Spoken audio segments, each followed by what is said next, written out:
It was a final where experience definitely paid off, and it was telling that the most veteran rider in the field, Sylvia Mittermüller, packed it in and rode down the side of the course with her backpack before her first run. The same headwinds that had caused the qualifiers to be cancelled plagued every rider here, and there will no doubt be discussions for years as to whether or not the event should have gone ahead. The Olympics aren't a snowboard event with big weather windows, and with international TV schedules controlling start times, it's almost a miracle that the weather hasn't played a factor like this in any previous games. For the riders that signed up for this, it's something you'd think they must have known in advance, but nonetheless, it was very, very sad to watch it go down, knowing full well that this was far from the potential that women's slopestyle has. It was remarkable that no one was seriously injured. It was as windy assholes today. It was very, very sad to watch the contest go down, knowing full well that this was far from the potential that women's slopestyle has. Most riders didn't put down a whole runs, though plenty could have come close to threatening the podium. Isabel D. Rungs, Yuka Fujimori, Julia Marino and Anna Gasser all could have had their moment in the sun were it not for severe gusting wrecking their jumps. Favorite coming into the event, Gasser attempted one of two doubles, a cab dub under, on her first run but squirreled out on the landing. On the second, much windier run, she opted for a single underflip, but with the wind unexpectedly dropping on the second kicker, she went massive on a frontside 720 and was unable to ride out of it. A slight consolation prize, her gapped cab 270 on the second rail was the highest single scoring trick of the day, and deservedly so. Kiwi rookie Zoe Sadowski-Synnott was another standout that could have challenged the podium, but had to pull out of the first kicker in run 2. Nonetheless, she put down one of the most bolts double backflips we've seen in women's snowboarding on the last kicker, just for the crowds. This surely won't be the last we see of her.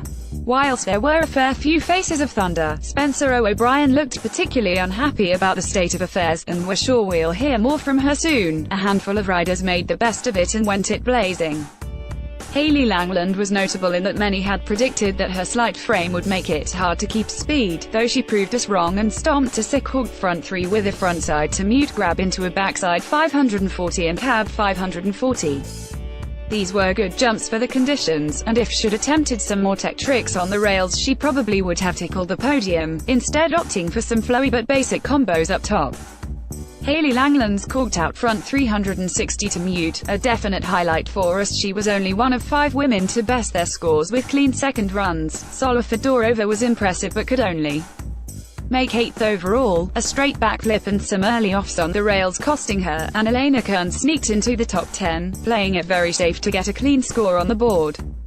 Jamie Anderson looked as relaxed as if she was dropping into a blue piste, putting down the winning run on her first go. Although this definitely wasn't the show we the riders deserved, perhaps the saving grace was that there was no doubt that the best rider won. Jamie Anderson looked as relaxed as if she was dropping into a blue run and put down the winning run on her first go, and from top to bottom, it was the best of the day. Going board slide 270 out, a stalefish frontside transfer off the bigger hip takeoff, the only woman to do so, front lip fakie and switchboard slide 270 out on the top section. She was the only rider to score above a 7.4 every feature.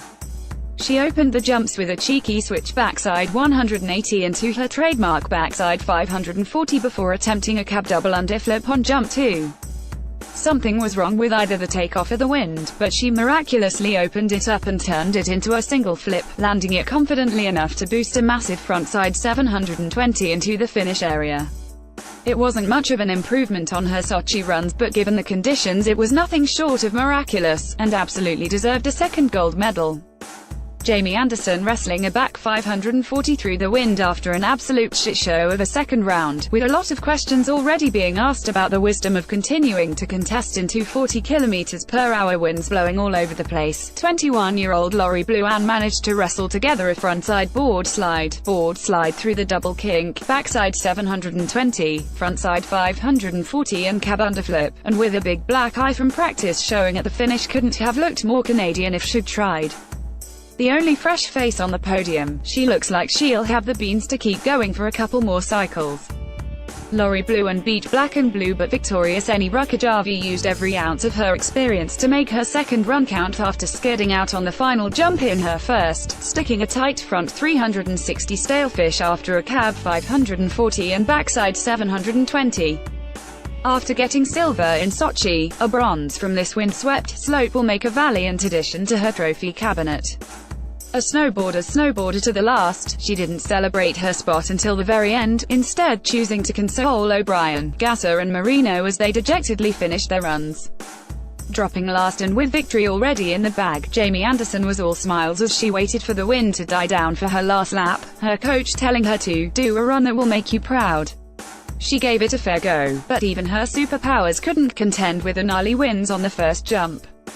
Still another gold, and from 4 in Olympic slopestyle from Team USA. Jamie Anderson getting ready to drop for a victory lap, and just like that, the rails and jumps will be gone from the greater public's thoughts for another 4 years, leaving nothing but cereal box covers and talk show clips in its wake. Again, questions will be asked on whether or not it should have been run at all, and with snowboarding's popularity at the Games becoming apparent, maybe next time around we'll see changes such as a weather window implemented. We're not holding